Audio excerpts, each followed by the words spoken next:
Hello everyone, and I would like to talk today about a PvP game mode, or rather two game modes, which I would love to see in Ground Branch if possible, either as a mod done later on or ideally put in sooner by the devs, who are wonderful people and have excellent judgment, especially in matters of game modes.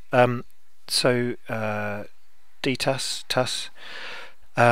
These were in Infiltration back in the day, a not very well known game I keep banging on about, and I'm just going to quickly explain some of the key features of these game modes, which hopefully will not take too much time to implement if anybody decides to do so, and I will very happily have a go myself as a mod if necessary.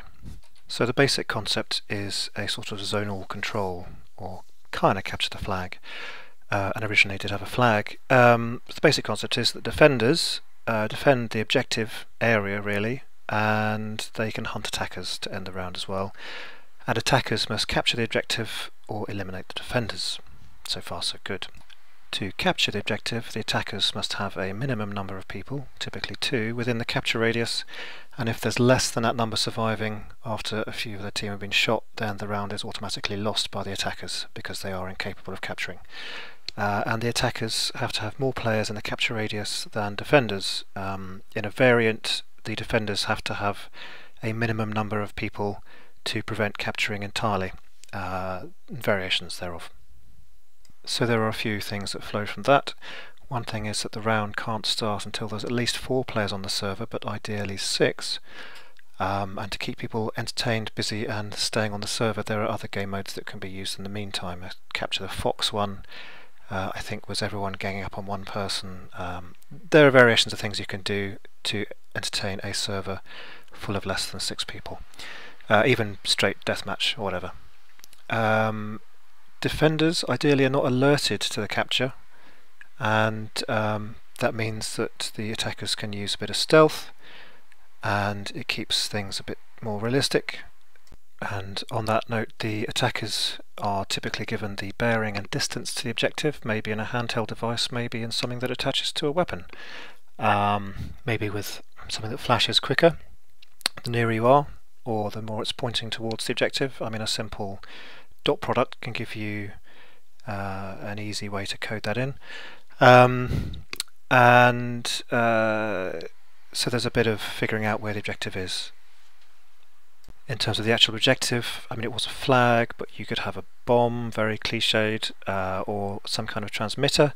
So maybe you have people jamming the transmitter, or you have people ensuring you've got more attackers than defenders waiting for a time when there's going to be reinforcements coming in. You can create any kind of nonsense narrative to support that. But maybe a bomb or a transmitter are typical things that the defenders might be trying to defend, and the attackers might be able to get a read on via radiation readings or electromagnetic signal strength and so on. That's not an important detail for now. There are basically 2 approaches that can be had for spawning. The first one is a sort of more static method, the TAS, where you essentially select existing spawn points, and you can have a selection. And DTAS, Dynamic Take and Secure, it really uses the nav mesh ideally, and on top of using a random point in the nav mesh, which is much more random than anything else, you can also have a period of time where the defending team can move to place the objective. So one player is nominated as the objective carrier, typically the last person to join the server, and they have 15 seconds maybe to go and place it somewhere else. So you can start randomly but go find a bit of cover, find somewhere a bit more tactically interesting to help defend. So it's very random, and that keeps things very fresh. So let's take an example map. This is a half-finished, no, much less than half-finished map, Macedonia.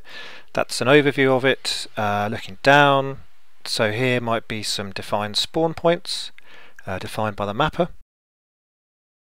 Now for each spawn point you could manually or automatically, more hard, define spawn points that are relatively close or in line of sight. Spawn points that are adjacent that should not be chosen for the other side to spawn. So in that point those might be adjacent. And here you have those spawn points adjacent that would be too close for the other team to spawn at. Now let's say we choose that as our spawn point for the defenders, and then what we do then is to eliminate the other spawn points from consideration for the other side. Now, either randomly or manually, the defenders can then select their spawn point. Now, it is nice to have the random element so that the game is fresh. You wouldn't necessarily choose to spawn in the same place, but hey, life's like that. So there's lots of more permutations of attacker and defender that will result from random placement. Dynamic Take and Secure uses the nav mesh. So there's our top-down view of the map, and here is the nav mesh. Green indicates areas where it thinks you can go. The defenders are allocated this blue spawn point randomly on the nav mesh, and they then get 15 seconds to move away from there and place the objective at the new starting point, indicated by the blue dot. A region around that dot is then cleared where the other team can't spawn, typically just by distance, and then from the remaining nav mesh a random point is selected where the other team spawns in red there, and then we begin the game as indicated.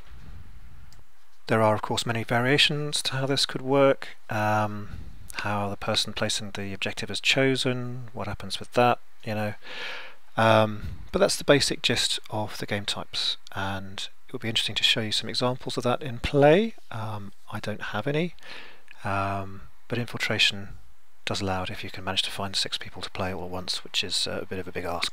So in overview, DTAS ideally rather than TAS gives you fresh random spawns. You get a mix of objective-based gameplay and PvP, team-based PvP, and yeah, it's fresh. It's relatively easy to set up, I think, and it gives you a lot of tactical possibilities. How you defend an objective, whether you defend it directly or from the side, and so on and so forth. Anyway, there we go. That's my presentation. Why I would like to see DTAS and TAS and Ground Branch if possible, whether by devs or by anybody else. Bye.